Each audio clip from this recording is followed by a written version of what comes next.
All right, ladies and gentlemen, welcome back to the channel. Today we have a Houston Rocket video for you. We're gonna just it's kind of just like an open discussion about Eric Gordon. I'm gonna give you guys some thoughts here, and I would love to hear from you down below in the comments. But before we get into today's video, be sure to hit that like button, hit that sub button. It is greatly appreciated. All my social links, all my other channels, they're down below in the bio if you want to check that out. But let's get into it.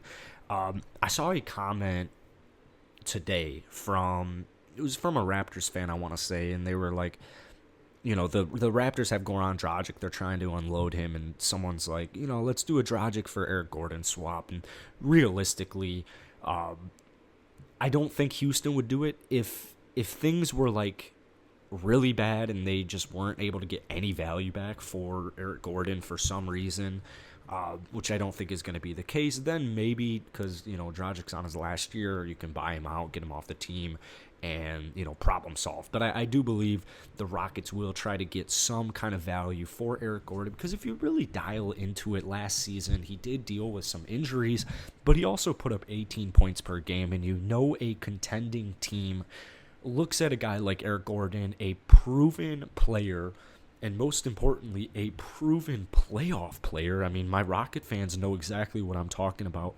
Eric Gordon in the playoffs is just a different breed.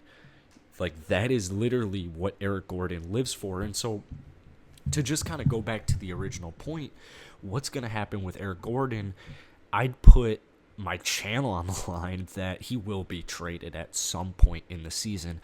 I know Eric came out and said, like, I'm not asking for a trade, but I wouldn't be opposed to a new team hopping on a contender, trying to win a championship. If you really dig into it, if you really be real with yourself, Eric Gordon deserves that. That's what the Rockets did with PJ Tucker last year, and PJ Tucker ended up being an NBA champion with the Milwaukee Bucks. So I think just from like a respect perspective, Eric Gordon, I would love to trade him to a contending team where we're getting some value back, whether it's young assets or it's some draft picks.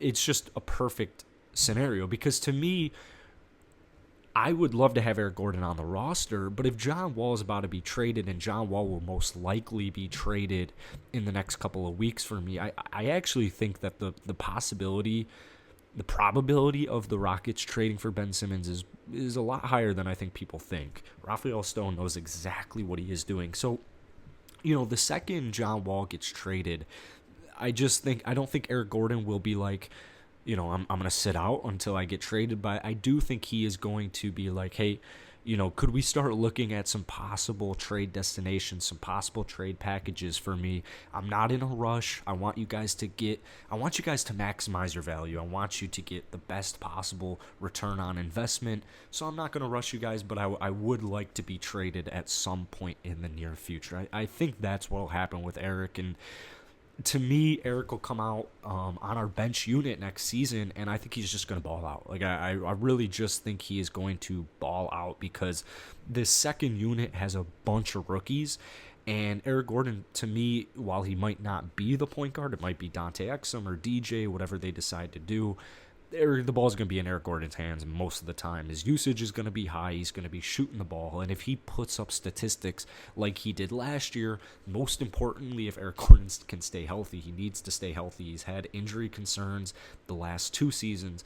But if Eric Gordon can stay healthy, I see no reason why the Rockets shouldn't be able to get at least either a first-round pick or a young asset. Eric Gordon's contract isn't the prettiest. That's the issue here. It's about $20 million a year. So there's going to have to be some salary fillers in there, and most likely whoever the salary fillers are going to be, probably not going to be players you're thinking of to be on the team for the long run. So all in all, I think whoever the package would be with Eric Gordon, as long as you get one of either a young player or a future first-round draft pick, it's got to be a success, because, Eric Gordon's contract's very high. His age is up there. If this were 1 year from now and Eric Gordon had more injury concerns this season, you're getting into a really, really sticky situation where you're probably not going to be able to maximize much return, if anything. So To me, Eric will come out next season. I honestly think he will average just under 20 points per game. I'm sure he's going to shoot the ball at a high level or at a good enough level, and teams will be calling within the first month. So that's my prediction for Eric Gordon. I'd love to hear what you guys have to say, what you guys think is going to happen to Eric. What kind of return you'd like, or maybe you don't even want to trade him. Go ahead, drop your opinion down below. Most importantly, though, let's hit that like button. Let's hit that sub button. It is greatly appreciated. That's all I got for today. 50 likes for another Rocket video. Peace.